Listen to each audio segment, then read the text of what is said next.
In the distant future, humans have spread across the galaxy. Our story begins on planet Terminus, where a group of kids race towards a mysterious vault protected by a force field that keeps everyone away. One of the kids tries to get closer than anyone has before, but just as he gets near, the force field blurs his vision and knocks him out. He is rescued by a woman named Salver, who seems immune to the vault's effects. As we learn more about Salver, she explains that to understand the future, we must first look at the past. The story then takes us back 35 years, where we meet Gael, a young woman from the planet Synax. Gael is preparing to leave her home and travel to the Empire's capital, Trantor, after winning a math competition organized by the legendary mathematician Seldon.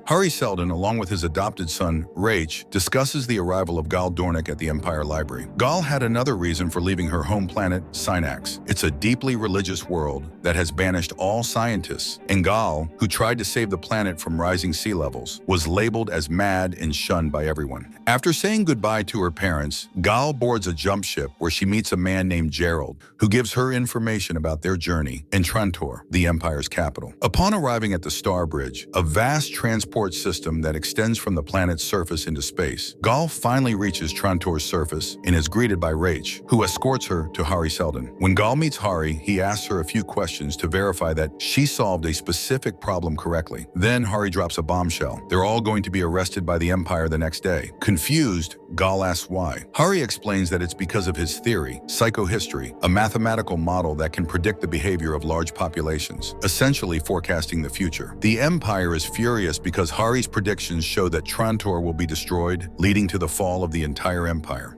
Seldon shows Gael a device called the Prime Radiant, which displays his complex equations. Gael realizes that the Empire thinks she might be able to prove Hari wrong because she solved his math problem. Agrees that's what the Empire believes, but he's confident that he's right. Gael feels upset for being misled and goes to her room. At the same time, we meet the Empire's rulers, 3 clones named Day, Dusk, and Dawn, who are copies of Emperor Cleon I at different ages. They have ruled the galaxy for centuries. Hari's prediction about the Empire's collapse makes them nervous, fearing it could lead to rebellion. To protect their power, they plan to arrest Hari and his followers and put them on trial.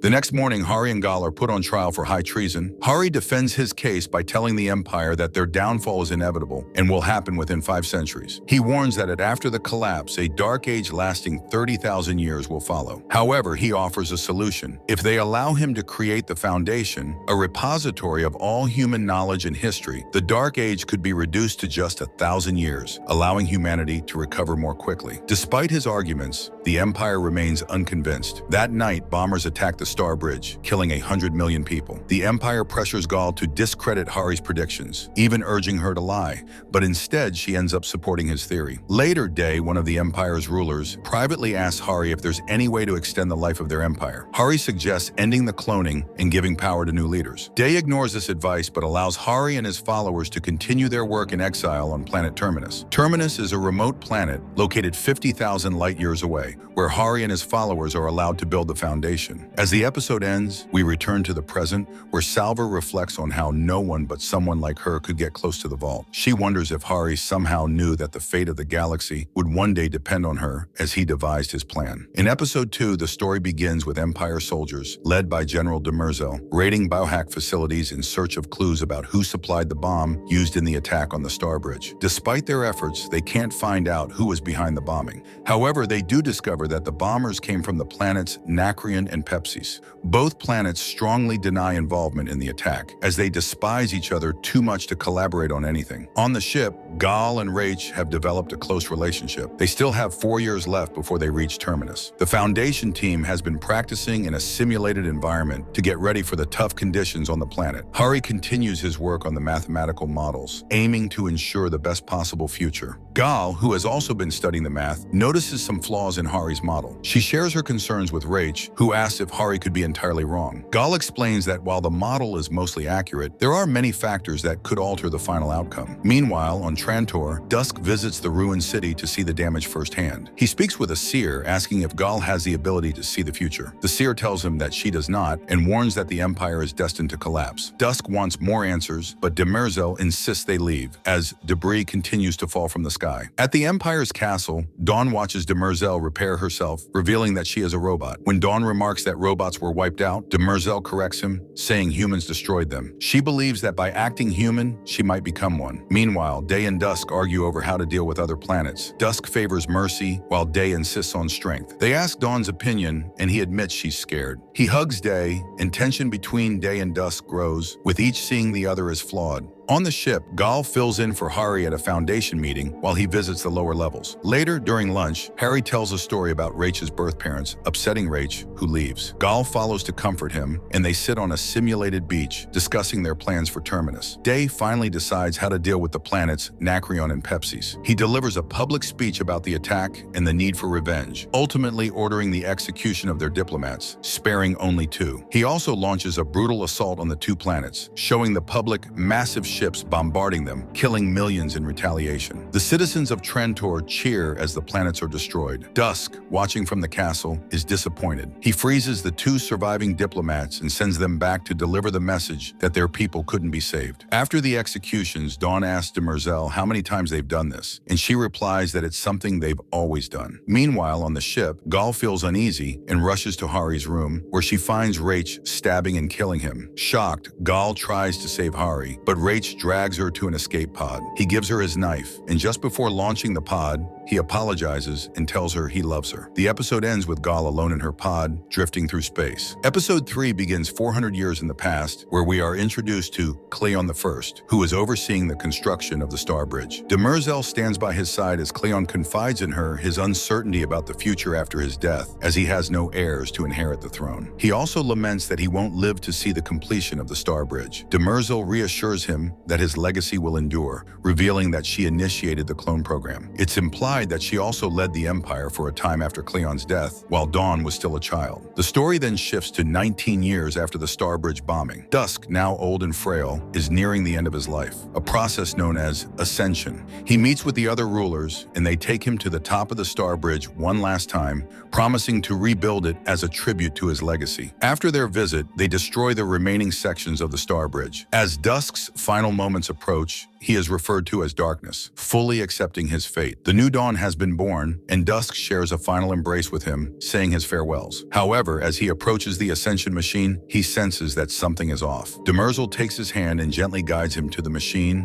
which then incinerates his body, reducing him to dust. 17 years later, teenage Dawn is seen removing Darkness's paintings from the wall. Meanwhile, the Foundation colonists arrive at planet Terminus. When they land, expecting a barren world, they instead find the mysterious vault. They try to approach it, but the vault's force field pushes them back, causing them to pass out. After that, the colonists mostly ignore the vault and build their settlement around it. In a brief scene, a young Salvor is shown being drawn to the vault. One day she approaches it, and unlike everyone else, the vault doesn't react to her. Her parents keep the secret, but Salvor still becomes an outsider among the others. The story then moves to the present, where the first episode began. After saving the child, Salvor checks the vault and discovers that the field is expanding. Later that day, her boyfriend Hugo, who turns out to be untrustworthy, arrives at Terminus for a break. We see some of their romantic interactions. That night, Salvor wakes up feeling uneasy. She decides to patrol the perimeter and spots a young boy running into the colonist ships. She chases him, but only encounters a wild creature, which she scares away by firing her weapon. As she looks up, she notices Anacreon ships approaching the planet. Salvor shares the information with the other colonists, but they aren't worried, believing the Empire will protect them. However, when they try to contact the Empire, the connection fails, and they realize that the incoming ships will arrive in 40 hours. Salvor, expecting trouble, gathers all the weapons they have. The following night, Salvor wakes up with the same uneasy feeling and goes outside again, where she sees the same child running toward the ship. This time, the child is holding the knife Rach used to kill Hari. Salvor chases after the child, but once again encounters the strange creature. However, this time the creature has been shot with an arrow. As she removes the arrow, a Nacreon warrior suddenly appears and surrounds her. The episode ends with Salvor turning to face the warrior, demanding to know why they are there. In episode 4, the story opens with teenage Dawn jumping off a balcony. A young gardener named Azura witnesses his fall, but Dawn's protective device saves him from dying. It becomes clear that this Dawn is somehow different from the other Cleon clones,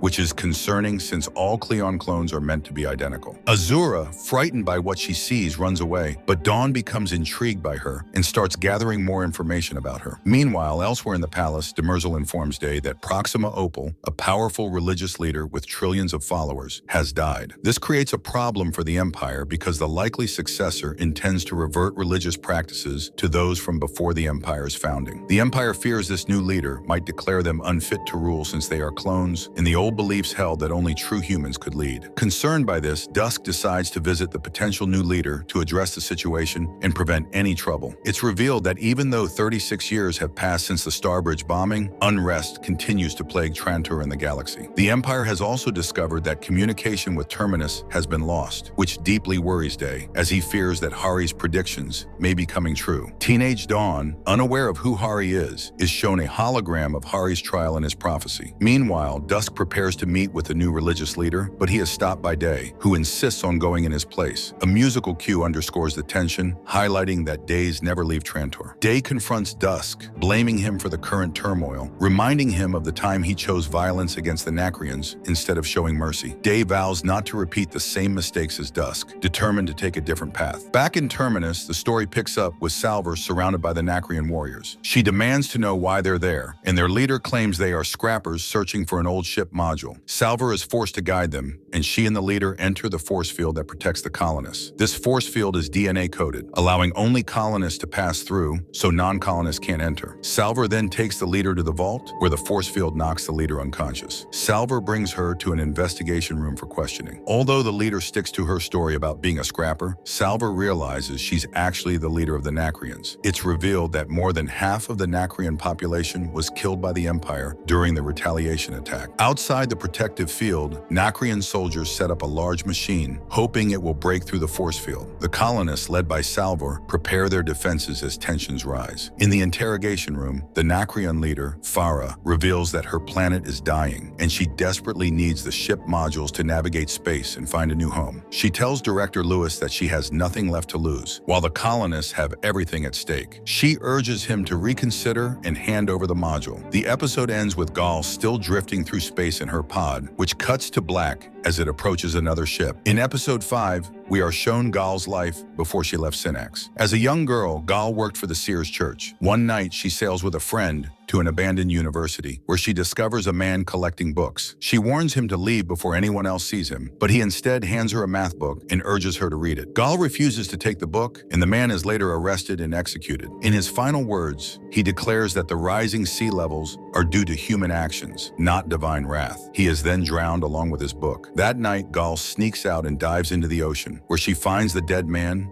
and the math book he wanted her to read. She begins secretly studying the book and soon predicts a coming flood, which the people believe is a message from their god. As Gael grows passionate about math, she realizes that staying on Synax offers no future for her. She enters the Imperial math competition and wins. Shortly after, she receives a personal invitation from Hari to join him at the university. Although the news spreads that someone from Synax entered the competition, no one knows it was Gael. When she finally tells her parents, her father is upset, but on the day she leaves, he supports her by taking her to the ship and saying goodbye. In the present, Gael's cryostasis pod opens as she enters a new ship, waking her immediately. She recalls Hari's death, and when the main door opens, it recognizes Rach's blood from the knife, revealing that this is Rach's ship. Gael goes to the control room and asks the computer how long she's been in stasis, and it tells her 34 years have passed. When she asks where the ship is headed, the computer informs her that she doesn't have access to that information. Gael is able to access footage from after Hari's death. She watches as his body is sent into space, and she learns that the colonists blame her as an accomplice in Hari's murder. She then sees Rach's execution, and before he dies, Rach speaks directly to the camera, leaving a message seemingly meant for her. You can do this, even with a piece missing. Gael breaks down in tears as she watches Rach die, and in her grief, she nearly takes her own life, but decides against it at the last moment. Determined to find out where she is headed, Gael uses her math skills to trick the computer into revealing their destination. However, when she looks at the coordinates on the screen, the location appears empty. Refusing to give up, Gael suits up and exits the ship to see for herself. Upon closer inspection, she realizes the ship is heading toward Hari's birth planet.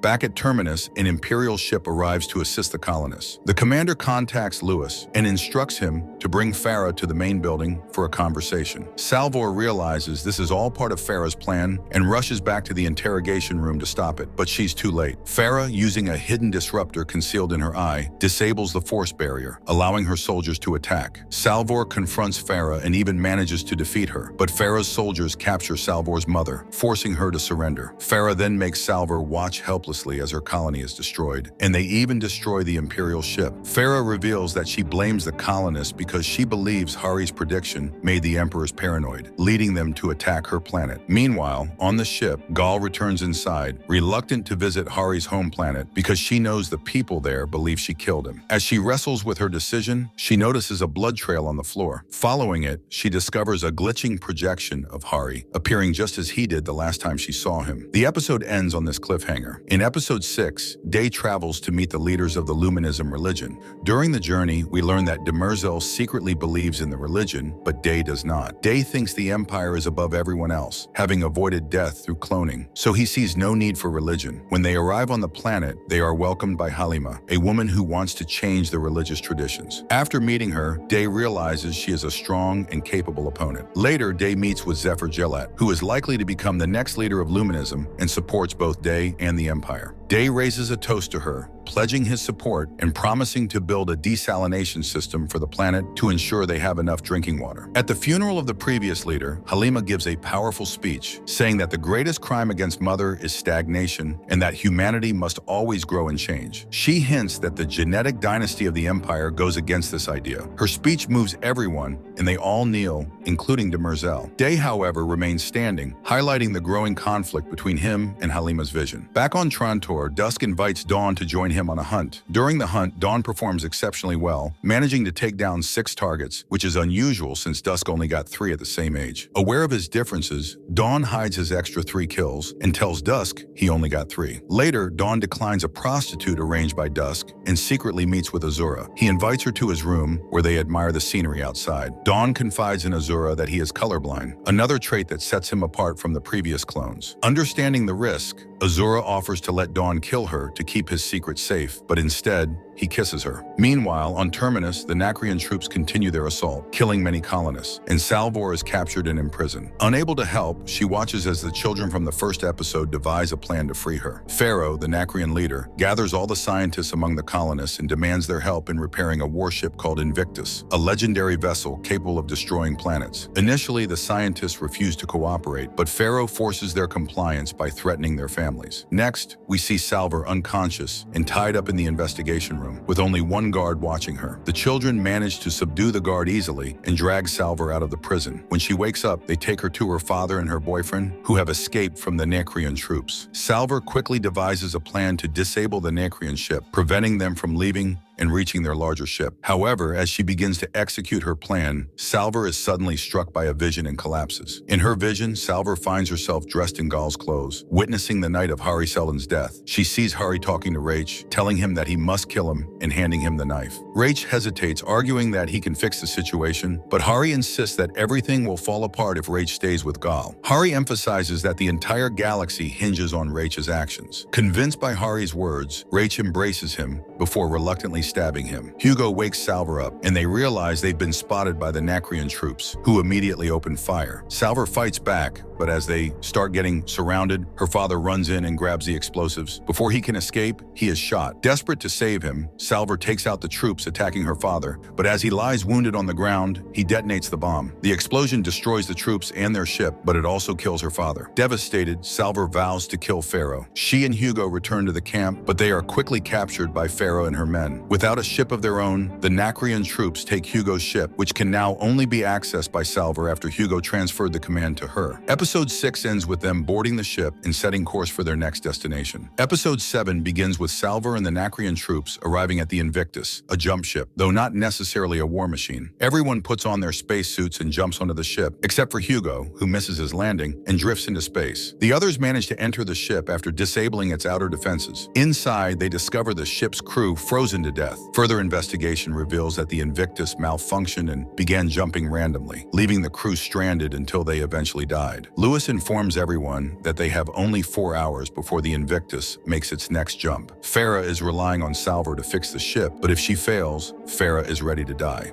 Her main goal is to use the ship to crash into Trantor and kill as many people as possible as revenge. Meanwhile, on the other side of the galaxy, Day is angry with Demerzel and questions her loyalty. Demerzel reassures him that she is programmed to be loyal and explains that kneeling earlier was the right move tactically. Together, they decide to confront Halima directly. When they ask Halima what she wants, she boldly replies that she seeks the end of the genetic dynasty and insists she's telling the truth, not playing games. Day decides to take action and announces to everyone that the mother's goddesses should decide what is right and true. He then declares that he will attempt the Great Spiral, a nearly impossible journey to the core of the world, where it is believed one can reach the mothers. On Trantor, Dawn and Azura continue meeting in secret, and he eventually loses his V to her. He sneaks her into the palace and shows her the room where replacement clones are kept. These clones are there in case something happens to the current ones, or, in Dawn's case, if he's discovered to be defective, in which case he would be killed and immediately replaced. Azura urges him to run away with her, saying she knows a place where they can change his identity. She also gives him a device that allows him to see colors. As they keep secretly communicating, Dawn seriously considers escaping with her. Meanwhile, in another storyline, we return to Gael. Hari stops glitching and explains that he created a protocol to save his mind in a computer. He admits that he planned his own death, believing that becoming a martyr would strengthen the Foundation's chances of survival, as people tend to remember the dead as perfect. He reveals that Rach was supposed to escape to this ship after killing him, and they would reunite later. Gael, however, was never meant to be on this ship. She was supposed to stay behind, lead the colonists, and guide the Foundation. Back on Terminus, Hari asks Gael, "Were you righteous?" She reveals to him that Rach was executed. She then asks why Rach killed him, and Hari explains that it was because of Rach's love for her. Hari changed his original plan when he realized that Gael and Rach were in love. He orchestrated his own death to force Rach to leave the ship, ensuring the plan's success. However, things didn't go as planned because Rach chose to save Gael instead of himself. Rach put Gael in the pod that was meant for him, and this changed everything. Gael is shocked by Hari's explanation, and Hari is puzzled about how she found him, as Rach was supposed to be killing him at that moment. Gael explains that she found them because she felt a sense of doom and decided to check on them instead of spending her usual time at the pool. At this point, Gael begins to recall all the moments when she sensed something bad was about to happen. Suddenly, a micrometeor breaches the ship, and Gael instinctively stops it just before it hits her. In that moment, she realizes that she has the ability to sense the future. The episode ends, and episode 8 begins with a flashback of Pharaoh recalling the day the Empire attacked her planet. She was playing outside with her brother when he was consumed by flames. Back in the present, Salvor leads the group to the captain's quarters, navigating through various defense mechanisms using her skills. When they finally reach the door, Salvor grabs a gun from the floor and shoots at Pharaoh and her men. As they take cover, Salvor pulls Lewis into the room and quickly shuts the door behind them. Inside, they find the dead captain, who took her own life, and the jump operator frozen in his chair. Lewis explains that before spacers, humanoid beings unaffected by jumps, existed, people had to be directly linked to the ship, which was extremely dangerous and often fatal. Salvor decides to link herself to the machine to take the ship back to Terminus, but before Lewis can connect her, he's shot from behind as Pharaoh forces her way into the room by overloading the door. Salvor and Pharaoh exchange gunfire, but suddenly the ship is attacked from the outside. Hugo, who everyone thought was dead, had actually landed on a communication station and called the Thespins for help. The Thespins are known for never turning down a fight because they love killing. However, before the Thespins can board the ship, the countdown reaches 0 and the ship jumps to a new location. When we return to Gael and Hari, Hari still hasn't fully explained why they're heading to his home planet. He does mention that a sister foundation needs to be built to complete his plan, but refuses to share more details. Frustrated by his secrecy, Gael demands to leave if he won't tell her the full plan. Hari denies both her requests, prompting Gael to sabotage the ship's cooling system, causing the temperature to rise rapidly. She gives Hari an ultimatum: either let her die in front of him or let her go. Faced with this choice, Hari decides to let her go and opens the door to her pod. Gael sets her destination to Synax, and the computer informs her that the journey will take 138 years. She enters cryostasis as the pod begins its journey. Meanwhile, we follow Day on his grueling journey along the Great Spiral. He must walk barefoot for 170 kilometers through a scorching desert without food, water, or rest. Along the way, he befriends a guide who helps him, but the guide cannot complete the journey and eventually dies from the harsh conditions. Despite the pain and exhaustion, Day reaches the mother's womb with bloody feet and finds a pool of water. Later, he stands before the vision tellers and shares that he saw a spiral flower appear above him, a phenomenon not seen in over 1,000 years. The tellers interpret this as a sign that the mother has accepted Day. They then condemn Halima for opposing him, making Gilad the favored candidate to become the next religious leader. Later, Demerzel visits Halima in her chamber and reveals that she is an AI, something that was rumored but not confirmed.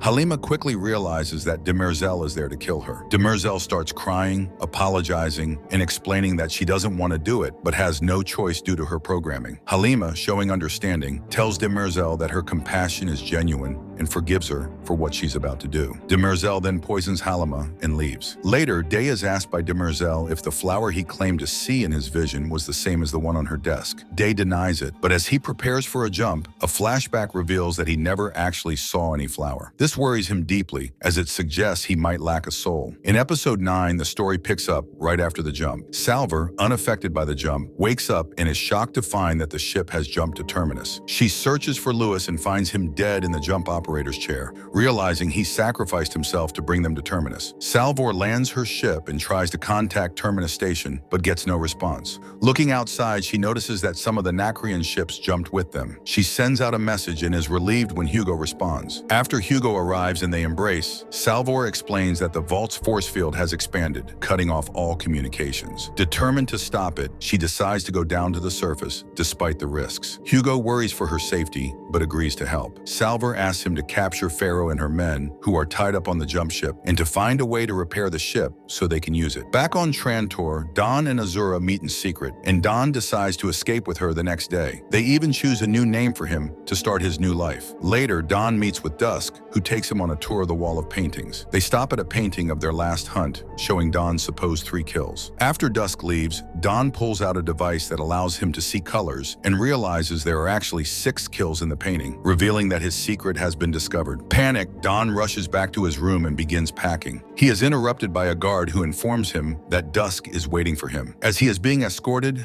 Dawn uses his Imperial protective device to knock out the guard and makes a run for it. More guards are sent after him, but Dawn manages to escape through the water system. He reaches the city's underground, where he trades his protective device for a simple jacket. Following the directions Azura gave him, he arrives at her house. Azura leads him to the bathroom to shower, but when he comes out, he is ambushed. It turns out Azura has betrayed him, and her men capture Dawn before he can escape. When Dawn wakes up, he finds himself tied to a chair, with his tracking device transferred to another clone of himself. The clone reveals that resistance groups had stolen Cleon's DNA long before Dawn was born and created their own version of Dawn. They had also altered Dawn's DNA, predicting it would lead him to try to escape. Their plan was to swap him with their clone and destroy the Empire from within. Dawn is devastated, unable to believe that Azura betrayed him. After the transfer is complete, Azura thanks him for his cooperation. When Dawn asks what will happen to him, she coldly implies that he will be killed. However, before they can act, Imperial guards storm in, killing everyone except Azura and the original Dawn. Dusk arrives with the guards and reveals that he knew Azura was a spy all along and allowed Dawn to escape to lead them to her. After Azura is taken away, Dusk and Dawn are left alone. Dusk tells Dawn that his mistakes are forgiven, but his differences are a dangerous vulnerability that cannot be ignored.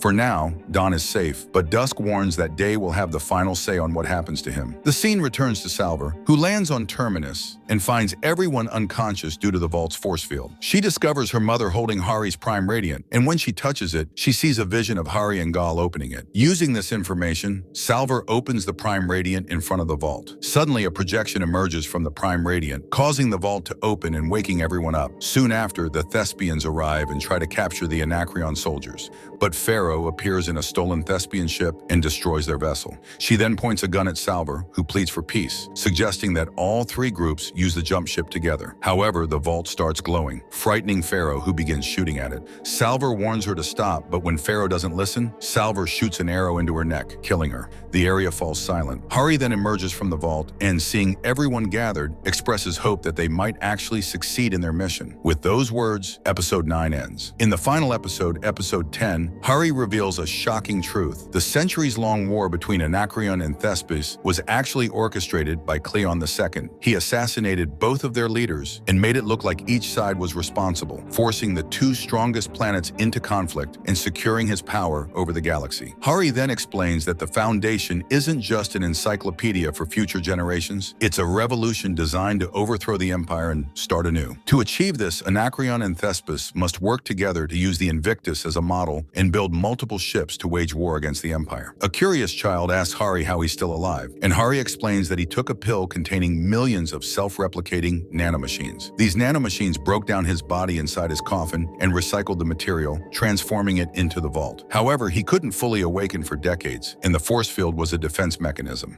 He only began to wake up when the Anacreons arrived to attack. As Hari begins to return to the vault, Salvor stops him and asks about the visions she's been having. Hari tells her that the visions weren't coming from him, leaving the mystery unresolved. A few months later, the Anacreons and Thespians are working together, and Hugo has become the captain of the ship. Salvor, however, is still struggling to understand the source of her visions. One night, she wakes up with the same uneasy feeling and goes to the vault, where she sees a vision of a young Gael jumping into the water. Confused, Salvor goes to her mother, Marie, and asks who the water girl is. Marie then reveals the truth. Salvor is the daughter of Gael and Rach. She explains that the Foundation had a seed bank, and when they arrived on Terminus, Mari chose to carry Gael and Rach's embryo. Realizing that the visions must have been coming from Gael, Salvor decides to find her. She hugs her mother goodbye, but before she reaches her ship, Hugo appears. From the look in his eyes, it's clear he understands that Salvor needs to go on this journey. They share a kiss goodbye, and Salvor sets off for the last known location of Gael. Meanwhile, back on Trantor, Day returns to the palace, noticeably changed since his journey through the Great Spiral. He visits Azura in prison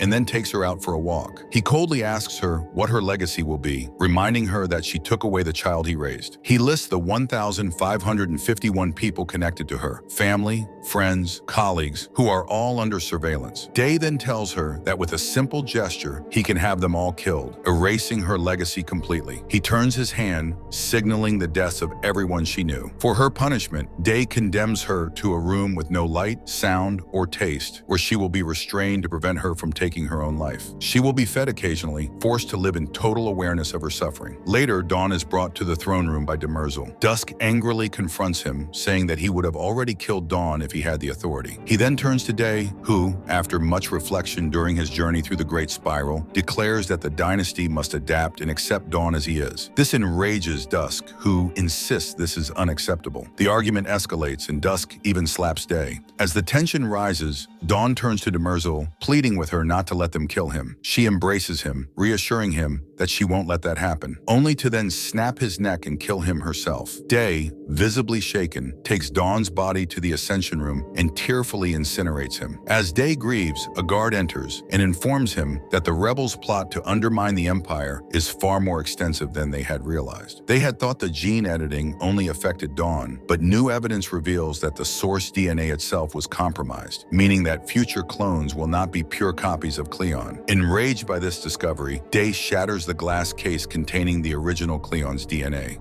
The final scenes of the season unfold with Demerzel in her room. She opens her repair kit, but instead of using it, she angrily throws it away. In a moment of anguish, she tears off her own face, revealing her true robotic form, and lets out a scream. The story then jumps 138 years into the future. Gael finally arrives at Synax and awakens from stasis, only to find that the planet has been swallowed by the ocean. Heartbroken, she cries, but notices a red light coming from below. She dives into the water and discovers a stasis pod containing Salvor. Gael opens the pod and pulls Salvor out, who wakes up and reveals that she came looking for Gael because she's her daughter. The first season of Foundation ends with Salvor offering Gael the Prime Radiant. It's been an incredible journey, and honestly, this was one of the best shows I've seen in a long time. If you enjoyed this recap and want me to cover Season 2, please leave a comment, like the video, and subscribe to my channel. Thank you all so much, and I can't wait to see you in my next recap.